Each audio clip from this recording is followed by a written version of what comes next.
Welcome back to Flying Fundamentals, the guide to the basics of aviation from the staff of ATC24, the official ATC roleplay server for ptfs on Roblox. This video makes up the official ATC24 guide. You are not required to watch this video to join ATC24, but the information covered is base knowledge that all members of ATC24 should be familiar with. My name is MJ and I'll be taking you through this lesson's topic, flight level versus altitude. As usual, we'll split the video into ATC24 knowledge and real life knowledge. So we'll start by looking at how altitude and flight level are used on ATC24. Then we'll look at transition levels on ATC24.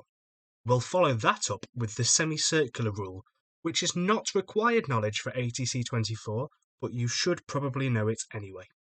Then we'll move away from what you need for ATC24, looking at how altitude and flight level work in real life, and how transition levels and transition altitudes work in real life.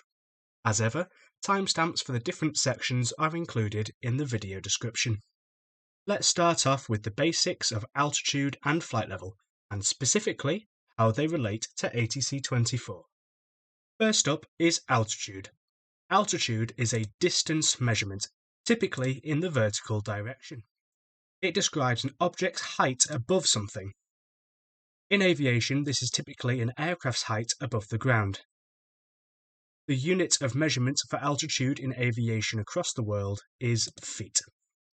If you are ever told to climb 1,000 feet or descend 2,000 feet, this is altitude. When playing ptfs, you can see your indicated altitude on the aircraft GUI at the top of the screen. As expected, it is measured in feet. Here, the aircraft is flying at 3,369 feet above the ocean. The technical word for altitude above the ocean, or mean sea level, is true altitude. There are other types of altitude as well, such as indicated altitude and absolute altitude. But as we only have one type on ptfs and ATC24, you don't need to worry about these. Just like altitude, flight level is also a distance measurement in the vertical direction. The difference is that the unit for flight level is hundreds of feet, rather than singular feet, and it's always expressed in 3 digits. Let's do a few examples. 4,000 feet is an altitude. To convert it to flight level, we divide the number by 100. 4,000 divided by 100 is 40. Flight level is always 3 digits, so we write this as flight level 040. 13,000 feet divided by 100 is 130, so the equivalent flight level is flight level 130. And finally, 6,500 feet divided by 100 is 65. Add the 0 to the front and we get flight level 065. When speaking on the radio, the correct phraseology for referring to flight level is saying flight level and then the 3 numbers separately. For example, climb flight level 050, descend flight level 045.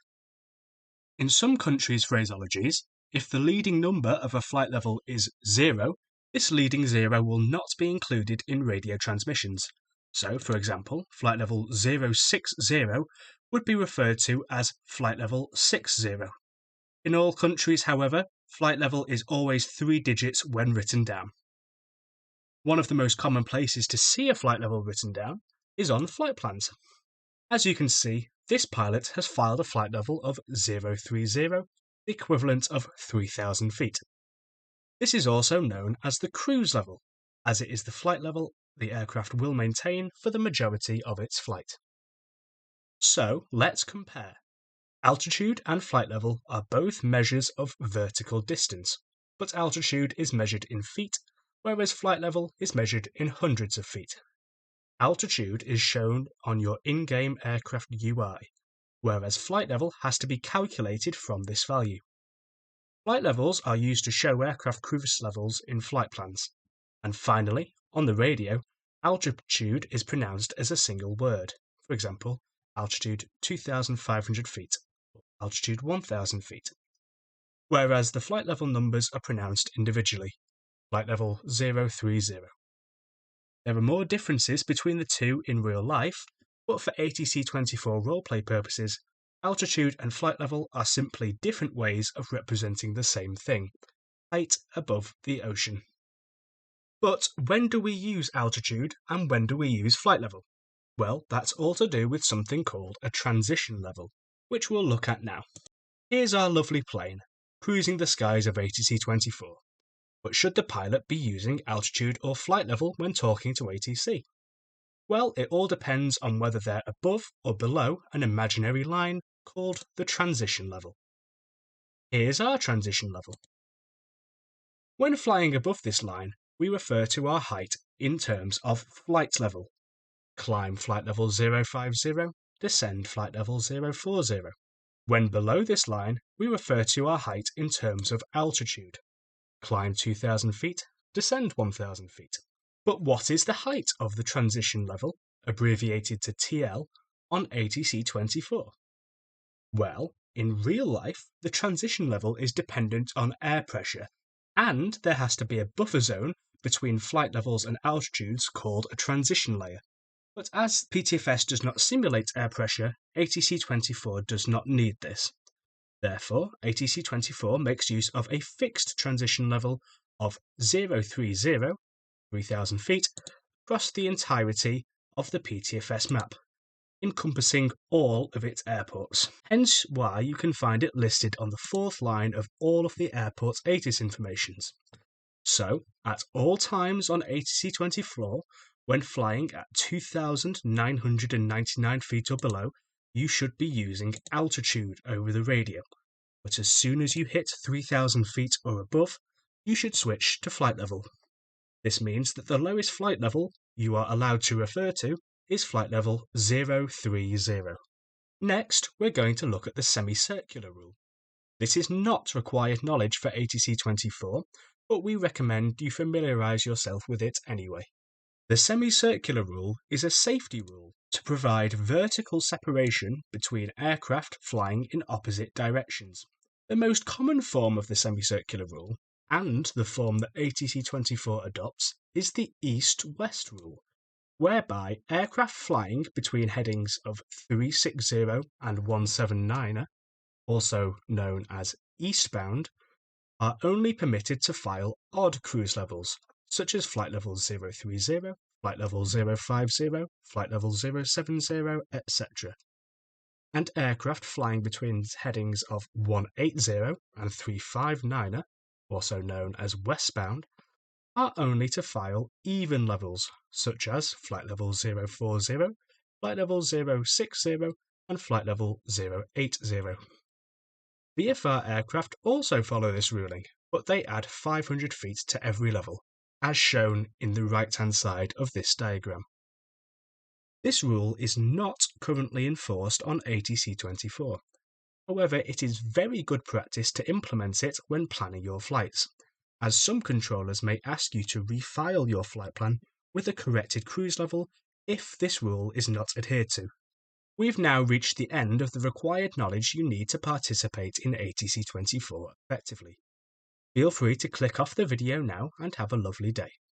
If you wish to extend your knowledge a bit further and learn more about the real-life practices involving altitude and flight level, then watch on. Everything we previously said about altitude is true, but there are multiple different types of altitude which we need to cover. ptfs makes use of true altitude, which is altitude above mean sea level. This is why, when on the runways at higher up airports, the aircraft GUI already reads an altitude above zero. The most common altitude type in real life is indicated altitude, which is the altitude displayed in the aircraft's cockpit to the pilot. This altitude value is calculated based off the barometric pressure at mean sea level at a certain airport. For more information on this, see our Flying Fundamentals guide on Q&H. Absolute altitude is the aircraft's elevation relative to the ground it is currently traversing over. So, when flying over mountains, this value would decrease. Over aviation comms, this value is referred to as radar height, as it is measured using a radar altimeter. Height is an aircraft's elevation above a specific point, for example, a runway. This value is calculated using the surface pressure recorded at that specific point. For more information on this, see our Flying Fundamentals video on QFE. Pressure altitude is the altitude shown on the aircraft altimeter when that altimeter is set to the International Standard Atmosphere Pressure setting. For more information, see our Flying Fundamentals guide on standard pressure. This is the altitude that we convert into flight level when we are at or above the transition level. Finally, density altitude is altitude corrected for non-standard atmospheric conditions, such as extreme heat or cold, which could affect aircraft performance. For example, on a particularly hot day, an aircraft's density altitude will be higher than its true altitude, as the airplane will handle and behave like it's at a higher altitude than it actually is. Let's visualize some of that information. Starting on the left, we can see our true altitude displaying the aircraft's elevation in feet above mean sea level, whereas on the right, the absolute altitude is displaying the aircraft's elevation over ground level. So in this example, the true altitude is greater than the absolute altitude despite the aircraft being in the same position, due to the fact that the ground level is above the mean sea level. This diagram also helps to explain density altitude, showing how hot and cold days can change aircraft behaviour. Everything we previously said about flight level is true, but let's add some more info.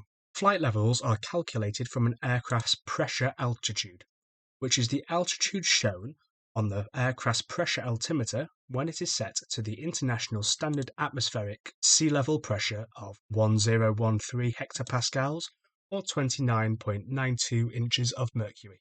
For more information on this, see our Flying Fundamentals video on standard pressure.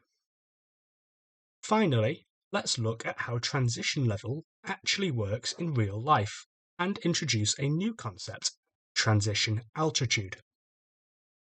This is how we utilize transition level on ATC-24, as we do not simulate air pressure in ptfs.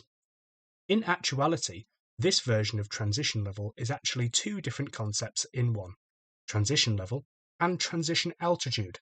So let's separate them out. You can now see that we have transition level at the top and transition altitude beneath it. The space between the two is known as the transition layer. The actual definition of a transition level is that it is the lowest flight level available for use by aircraft. The transition altitude is the altitude at and below which the vertical position of the aircraft is controlled by reference to altitudes. The reason the word transition is used is because this is an area in which an aircraft altimeter is transitioned from a QNH, or sometimes a QFE, which displays indicate altitude, to standard pressure, which displays pressure altitude, which is then converted to flight level. For more information on what this means, make sure to watch our Flying Fundamentals video on QNH, QFE, and standard pressure. Thank you for watching this guide. I hope you found it useful and informative. Feel free to leave any questions in the comment section. Have a lovely day. Is a 0, that's rubbish, is a good one. In some countries, haha. Clear to fly, take to the sky. ATC-24, we're the reason you apply. Turning chaos into perfect lines. We're soaring high, keeping the world alive. Easy 41.